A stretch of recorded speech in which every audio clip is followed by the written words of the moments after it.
Sponsors of the Elite Ice Hockey League on Sky Sports.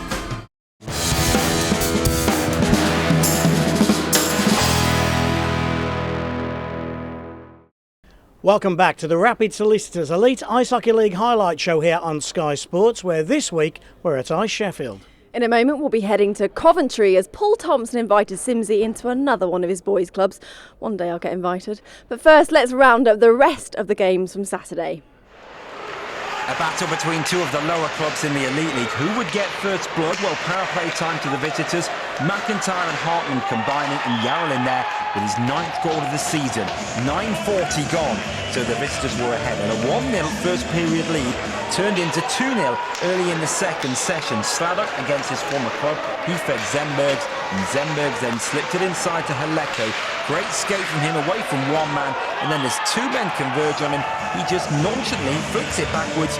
3rd goal of the season, and 3:16 into the second session. It's 2-0 Edinburgh, and they're basically in dreamland. But Hull, well, they had to come back, and they did. They had a power play in the second session, and the shot from right side is deflected, and Osman there with his 3rd goal of the season. 8:27 into that second session. It is suddenly a 2-1 game, but it got better for the visitors. A power play once more. Mackenzie and Sladder with the assist, a second one for him against his former club, and Yarrell with his 2nd goal of the night. So 3-1 game, and very much dream world for the Edinburgh Capitals. There was still time for more action. Rodin and Tendler setting up Silverthorne on the power play for 3-2, but that's as good as it got for them. Hull 2, Edinburgh 3. Braehead have only lost once at home all season, and they had a great start. Galbraith and Bayrak combining on the delayed penalty for Krestanovic's 5th goal of the season. Things got better on a power play. Galbraith again involved, and Bannister for Jorgensen's 2nd of the season at 7:20, so that was 2-0. And then Walker and Hayward combining. They're winning right at this stage were the Braehead clan. Conham with the goal, his 2nd of the season. So that was 3-0. But as the period came to a close, 2 seconds to go actually, Hamilton and Siddle setting each other up. It's Siddle with the goal for 3-1. Now in the second session, neat goal here by McPherson, neat flick on the wraparound, so that's 4-1 game, but then it soon becomes 4-2. Hamilton and Cohen setting up Siddle on the power play for 4-2. 5-on-3 power play time now. Siddle involved once more, and Danny Stewart, who's now been named the Five Flyers captain. That's Hamilton's goal, the 6th of the season. It's 4-3. Now power play time for the home side. Galbraith and Bannister combining. Krestanovic is 6th of the season. That's 5-3. But then, wait, Bright are still coming back. Danny Stewart with that one, finding a way through somehow. 12:27 in the 3rd session. More goals coming. 5-on-3 power play time. Boom from Bayrak. And that is 6-3. And then into the empty net. Krestanovic for a hat-trick goal. Galbraith gets 5 assists. They're on fire once more. And the Clan win the Scottish Derby. Braehead 7, Five Flyers 4. A good win for Edinburgh there, but let's move straight on and to another masterclass from Paul Thompson. This week he gave Simsy a lesson in the art of the preparation needed ahead of a game. Well, we're back in Coventry with Blaze head coach Paul Thompson for another coaching lesson for me. But this time we're not going out on the ice, we're going into his office to find out what goes on behind the scenes. Paul, to most people coaching's done behind the bench, but I kind of guess that there's more coaching done within these 4 walls than perhaps there is even out on the ice. It is. I think, you see us on the weekend standing, or in midweek standing behind the bench, and that's probably the easy part. I mean, that's the game time, that's the players' time, and there's so much preparation that goes into professional sports now, David. I'm going to say, because I've been on a bus with you after a game, and the video process starts on the way home. Immediately. I mean, it's a teaching tool, and it's about getting us better. I mean, when we're on the bench, we don't see everything. The players don't see everything. I mean, they're focusing on the game. So I get a DVD straight after the game. I slot it into my laptop. I download it into my hockey program here.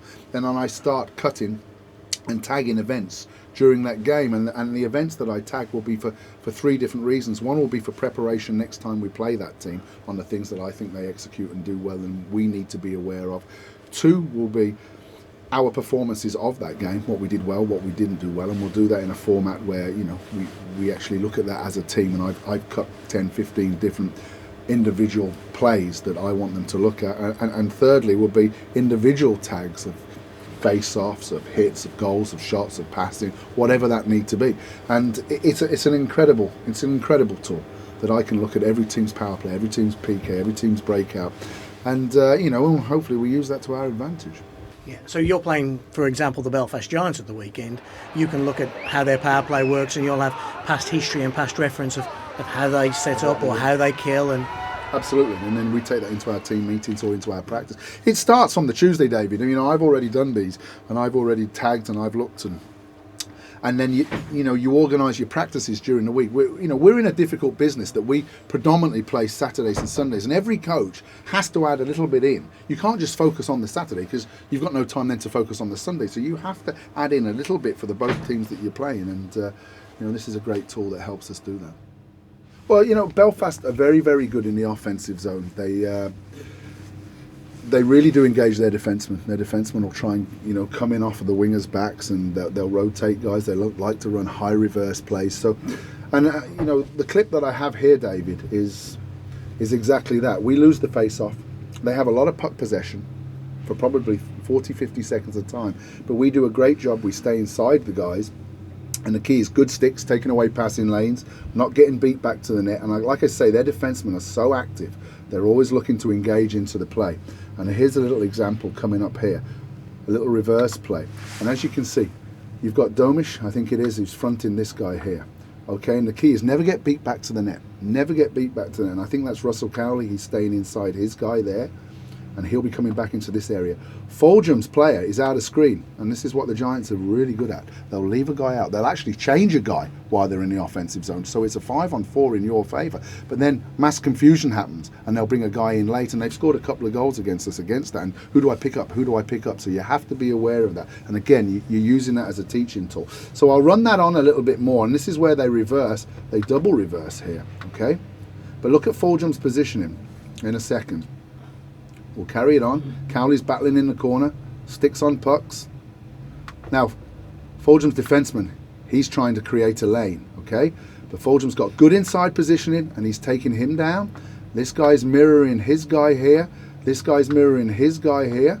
I'll follow it on, so I want to show you something else.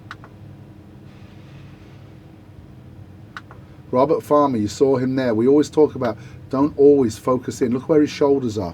He's focusing on the puck, but you'll see a great example in a little bit where he gets sideways on so he can see the puck and he can see his guy. Once you get puck watching in your own zone, and again, there, he's located his guy. His guy's out of picture right now, but you can see Robert Farmer's located his guy. He's taking a low position, he's protecting the house, but he knows where his guy is. And again, it's all communication. We've worked extremely hard at this over the last month or two because, we were breaking down in these areas. And against a team like Belfast, if you're not a 5-man unit out there and you're not talking, you're not communicating, and you're not active the way they are, they're going to break you down. So, Paul, we've seen the video. Is a huge tool for all of you coaches. Is it perhaps the most time-consuming part of being a head coach? Well, it's one of them. I mean, it's something that I've done for years and years, and everybody does it in professional sports now. And I would say to the junior coaches out there as well, do the same thing. Film your practices. Show the players what they're doing right, what they're doing wrong. Show the games. And because this thing doesn't lie, and that's what it's about. And you build up that information, and hopefully you transfer that across to your team, to the individual, to your group, and you become better through it.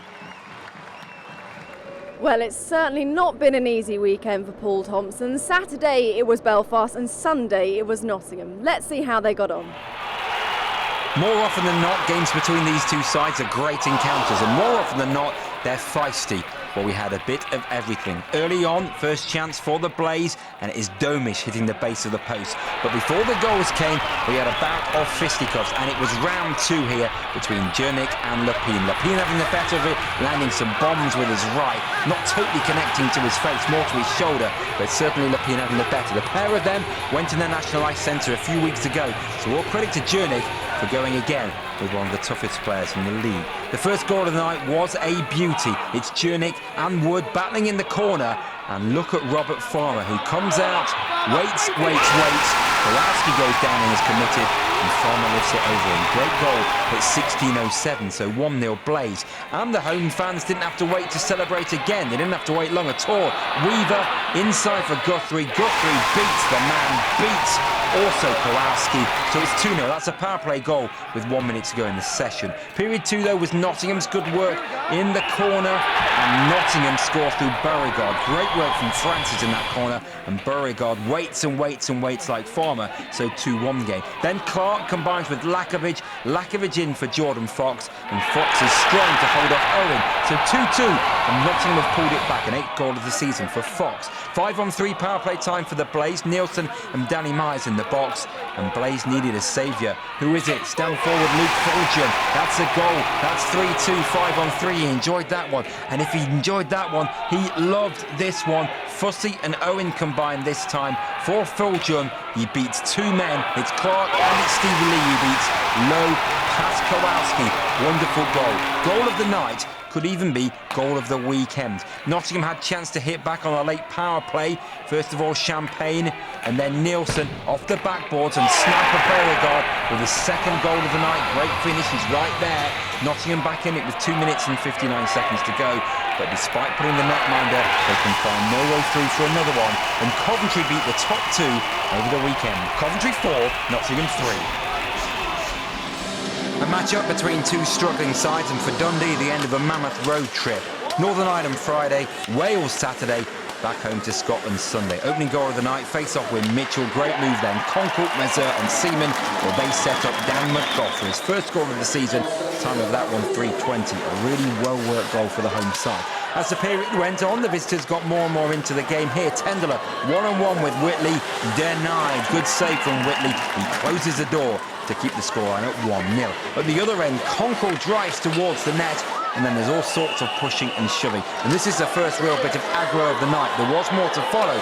This was the first one. Jeff Hutchings, you see, very much involved. Dolan as well, with the number 10 on his back, and certainly is a sign of things to come. But 1-0 to the Stars turned into 1-1 against his former club. Harper with the assist, Cloutier on the rebound.